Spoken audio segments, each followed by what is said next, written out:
Saludos. Desde Washington, Jaime Otero Suazo. Noticias de la semana. La razón. Desde el atrio de la Plaza San Francisco, en el centro de La Paz y con presencia de un contingente policial y militar, se puso en marcha de manera oficial los patrullajes combinados del Ejército y la Policía Nacional.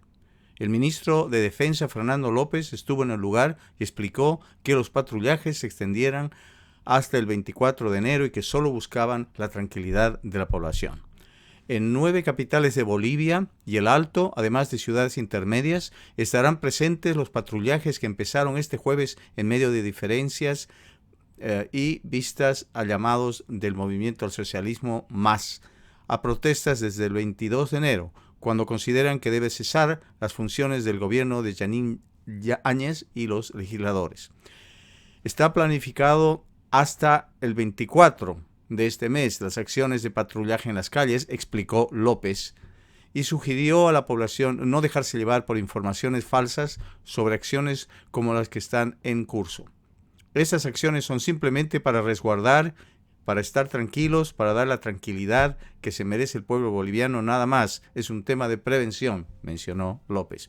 Durante esta jornada, los militares estaban en las calles en carros de asalto y se apostaron en los accesos a la Plaza Murillo, centro político de poder. Los patrullajes arrancan a 6 días del Día de Estado Plurinacional, cuando para Evo Morales, asilado en la Argentina, y sus bases en la línea dura de su partido, deben culminar su gestión de Áñez y los legisladores.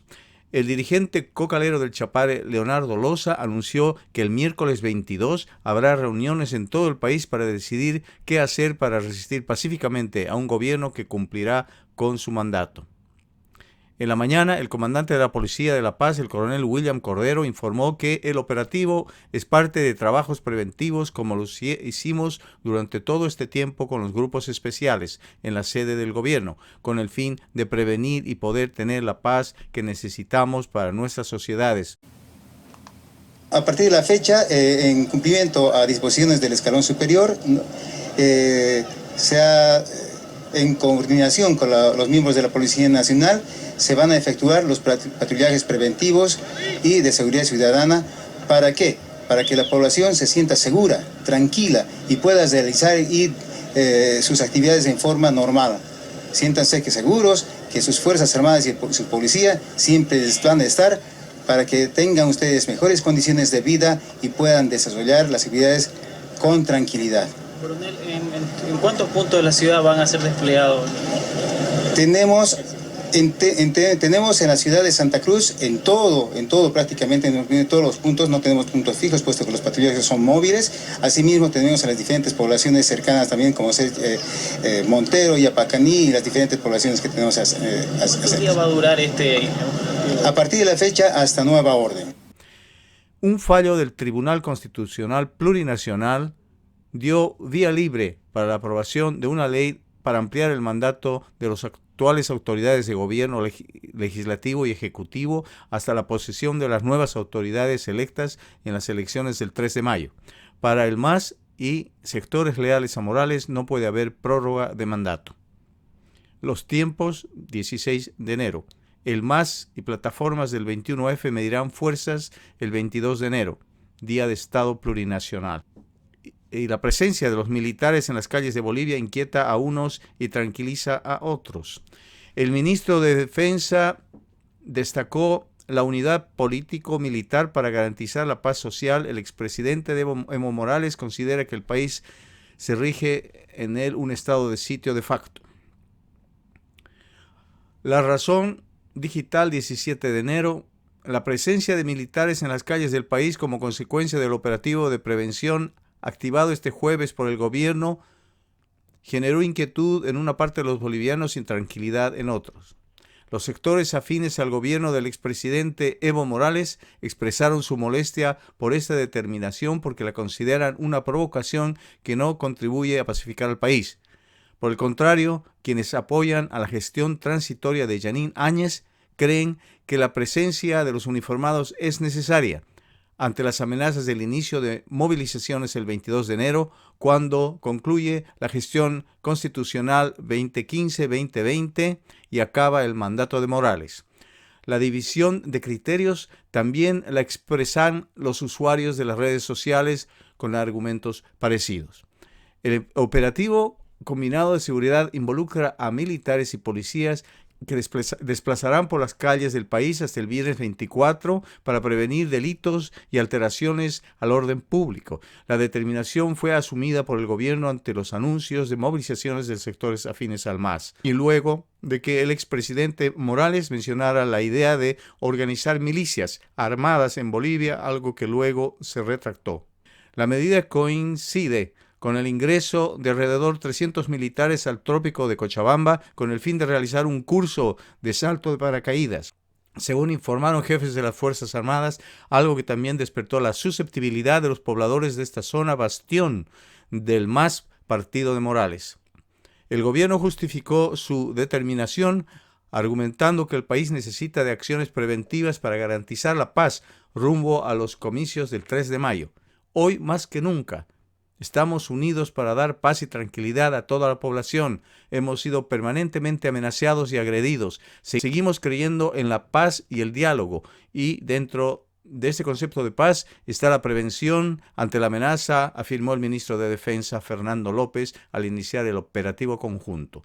La Defensoría del Pueblo, por su parte, emitió un comunicado de prensa en el que expresa su preocupación por el despliegue en las últimas horas de las Fuerzas Armadas. Por su parte, se menciona que las acciones conjuntas coordinadas por la Policía Boliviana ante los antecedentes de sucesos como los de Sacaba y Sencata, cuando 35 bolivianos perdieron la vida, 21 de las cuales se produjo en el contexto de similares intervenciones policial-militar conjuntas. Esas expresiones de la Defensora del Pueblo.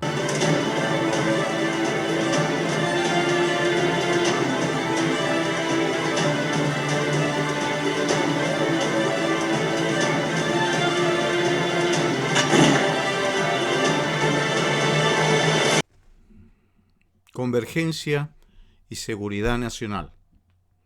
Fuerzas conjuntas político-militares de operativos especializados con un total de 70.000 uniformados realizan patrullajes en todas las ciudades capitales y las provincias de los 9 departamentos de Bolivia. El ministro de Defensa, Fernando López, anunció tal medida. No necesitamos pedir permiso a nadie para entrar al Chapare. Nadie nos puede decir que tenemos que comunicar, avisar, coordinar. Es un atrevimiento. Nosotros no tenemos por qué pedir permiso a nadie y no lo vamos a hacer nunca. ¿Qué es eso que usted pidiendo explicaciones a nosotros? Estamos simplemente cumpliendo con una labor táctica, estratégica. No tiene por qué haber nervios. En conceptos técnicos, digamos que esto es que el ejército requiere expandirse en todo el territorio patrio en unión y coordinación táctica para ejercer un dominio que le permita rechazar cualquier adversidad o amenaza a los bolivianos y a la nación.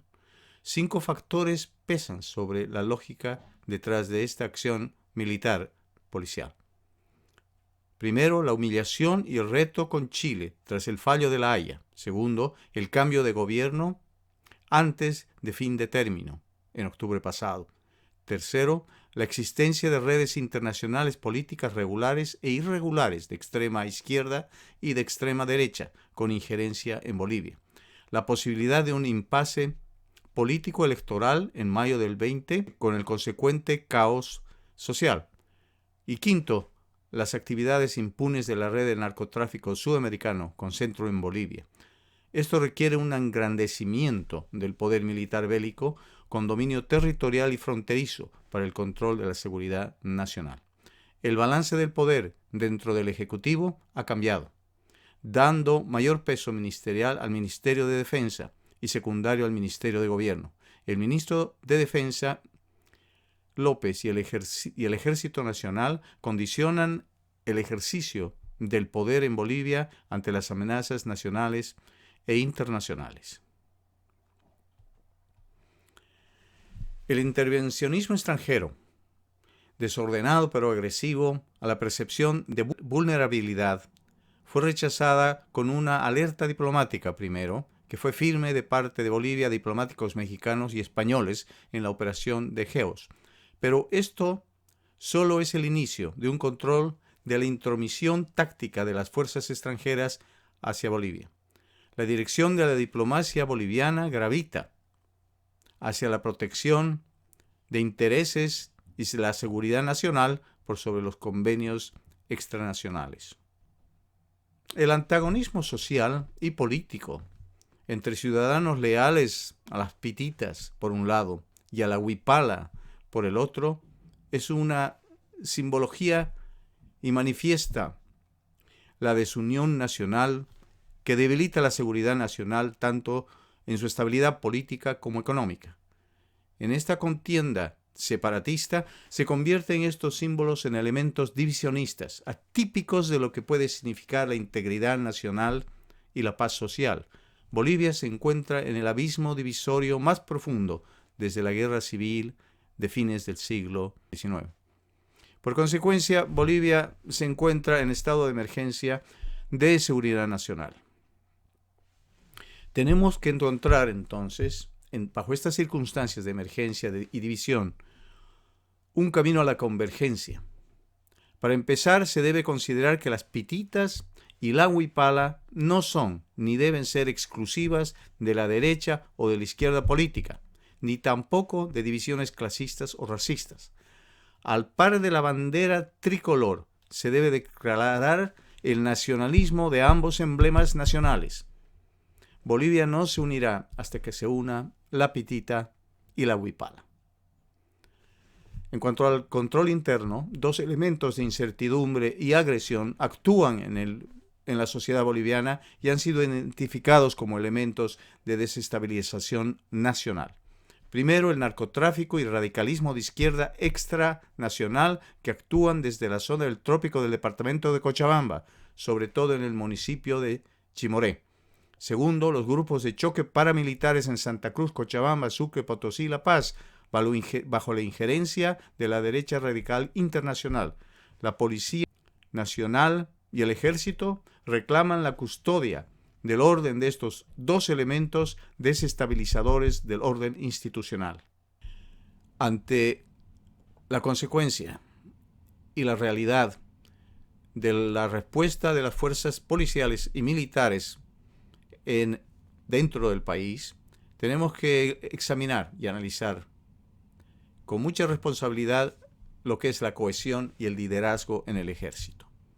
El ejército se constituye en un factor de estabilidad importante en los momentos de cambios sociopolíticos de una nación.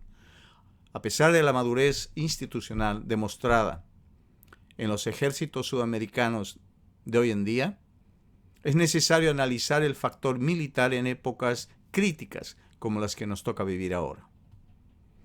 En todos los ejércitos profesionales del mundo, el recluta es indoctrinado en lo que se dominan los valores del ejército durante el adiestramiento básico para promover creencias, actitudes y normas positivas en la unidad. Estos valores reflejan los valores del bando militar y de la cultura nacional. La lealtad militar se nubla, sin embargo, frente a una falta de definición clara y real de los valores civiles y políticos de la nación. Los manuales de campaña promueven la conducta ideal de un soldado durante conflictos, pero la realidad es más compleja.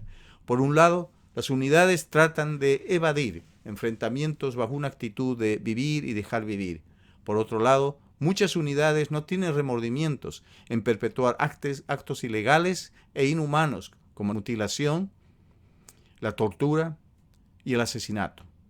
En el reconocimiento y entendimiento de actos de genocidio por parte de unidades del ejército, hay que evitar la típica conclusión de que se ha probado como equivocadas en casi todos los estudios clínicos y sociales sobre el tema. Primero, el pensar que el grado de educación del soldado tiene que ver con el nivel de su crueldad en combate. Esto se desmiente cuando se evidencia las brutalidades de los ejércitos más educados del mundo, como el alemán durante la Segunda Guerra Mundial. Segundo, otro error es el de considerar que es tan solo la culpa de uno o dos individuos fanáticos. Esta observación ha sido desvirtuada en la evidencia histórica que demuestra el contagio agregado de la violencia. De acuerdo a Henderson, la conducta de la pequeña unidad, ya sea de acuerdo o no con el punto de vista de la organización, es el resultado de las normas formadas por la integración del grupo primario. Esto explica la tendencia del alto mando muchas veces a no castigar o a ignorar actos ilegales en unidades.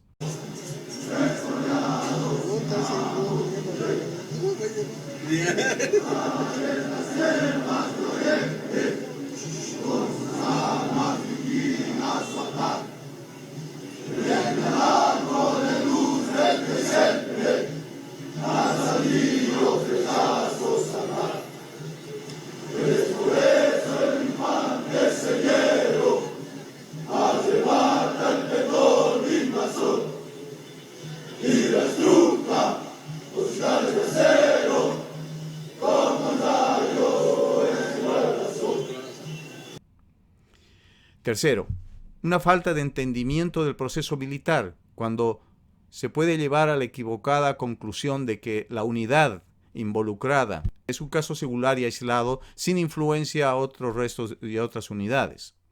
El concepto de la influencia negativa de la cohesión es precisamente el que aclara cómo los valores negativos de un pelotón o escuadrón pueden reemplazar a los valores del ejército en situaciones de combate. A pesar de que el adiestramiento de tropas tiene el propósito de promover la cohesión entre los soldados, es evidente que la enseñanza ética y moral, al igual que el liderazgo, sobre todo inmediato, son requisitos primordiales de entrenamiento, más aún si se usa el ejército como guardia nacional en conflictos sociales. ¡Somos soldados bien preparados! ¡Tú no sabrás de bien, cabrones! ¡Todo lo que tiene un gran comando! ¡Mis camaradas y yo! ¡Nos vamos a darse de cucas y volteos! ¡No vaya a ver! ¡No vaya a ver! ¡Dos! ¡Uno! ¡Viva mi patria uniformado! ¡Ahora soy soldado! ¡Viva mi patria uniformado! ¡Ahora soy soldado! ¡Alegre, triste, chocolateado! ¡Ahora soy soldado! En una compañía de infantería, por ejemplo, las reglas unitarias se convierten en lo más importante en la vida del soldado, incluso por sobre las leyes del país y la opinión pública. Lo esencial para el soldado es que la unidad piense bien de él. El soldado puede creer como correcto lo que antes consideró como incorrecto. Las definiciones pueden cambiar de sentido. La cobardía se convierte en astucia y prudencia y se confunde a la brutalidad y la crueldad con el heroísmo. Dado el ambiente de presión, el asesinar niños, mujeres o ancianos inermes y desamparados se considera un simple error de táctica. En sociedades con altos valores, actitudes y creencias, solo la corrupción del núcleo básico puede explicar las atrocidades. Sin embargo, si la base de valores es adulterada desde arriba por consideraciones políticas y criminales, entonces se da el caso de la corrupción organizativa. En ambas situaciones, la responsabilidad de los actos ilegales de operación conjunta debe señalar a la cúpula del mando político-militar sin excepción, tarde o temprano. Si los valores tanto del alto mando como de los liderazgos inmediatos son socialmente positivos, se obvia gran parte de los conflictos político-militares manifestados y funcionales. La cohesión, tan importante y valorada en combate, promueve valores unitarios a veces en contraposición con los del ejército y la nación. Solo un adiestramiento repetitivo puede restablecer los valores verdaderos del ejército que reflejen los verdaderos valores nacionales, eliminando así las tendencias unitarias negativas. La introducción de nuevos elementos y circunstancias debería ser la oportunidad para el readiestramiento unitario bajo reglas generales de instrucción.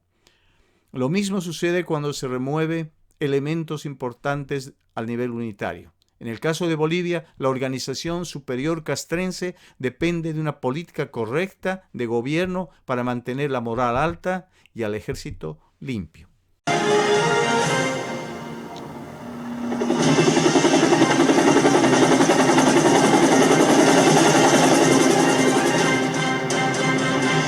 El 14 de noviembre de 1810, hace más de 2 siglos, nace el Ejército de Bolivia, conformado por indígenas y mestizos comprometidos con la libertad de la madre tierra. Así como en el pasado, actualmente el ejército continúa trabajando y luchando por preservar la paz, la seguridad y la integridad de nuestra patria, combatiendo las amenazas emergentes, participando activamente en el desarrollo de Bolivia y en las políticas sociales del gobierno. Los valores, actitudes, creencias y normas del grupo unitario podrán cambiar después de un largo combate o un elemento emocional significativo, como ser las manifestaciones sociales de carácter masivo, sobre todo cuando el presidente amonesta al ejército a cumplir órdenes sin considerar consecuencias trágicas. ¿Cuál es la justificación moral y legal de este acto? Si el capitán general del ejército, el presidente, tiene valores negativos diferentes a los de la nación en conjunto, entonces actúa como líder corrupto, que promueve tendencias negativas y antisociales en la unidad militar. Esto afecta el comportamiento unitario y su misión, y confunde la buena acción con la mala. El carácter distintivo del guerrero enunciado en los manuales militares queda entonces desvirtuado por los líderes corruptos. Este proceso reclama el principio de responsabilidad del liderazgo organizativo. El peligro de depender del ejército como para reprimir crisis sociales internas es que el soldado está entrañado en deshumanizar al que considera su enemigo, un factor esencial que facilita las acciones ilegítimas de combate. Los soldados alemanes durante la Segunda Guerra Mundial en un inicio se enfermaban al masacrar judíos en masa. Luego de un periodo corto, se observó que se convirtieron en eficientes máquinas de asesinato multitudinario. Políticos maquiavélicos consideran que el ejército puede ser utilizado para resguardar la seguridad política en instancias de debilidad gubernamental, por lo que no consideran práctico el adiestramiento dinámico y constante del soldado como es necesario, que le influye valores superiores y civilizados, porque piensan estos políticos que luego el soldado podrá rechazar las órdenes de represión social. El tema que tocamos es muy emocional para las Fuerzas Armadas de cualquier nación, especialmente cuando se evidencia la falta de valores positivos de cohesión y un concepto claro de nación, que resultan en operaciones evidentemente confusas e ilegales.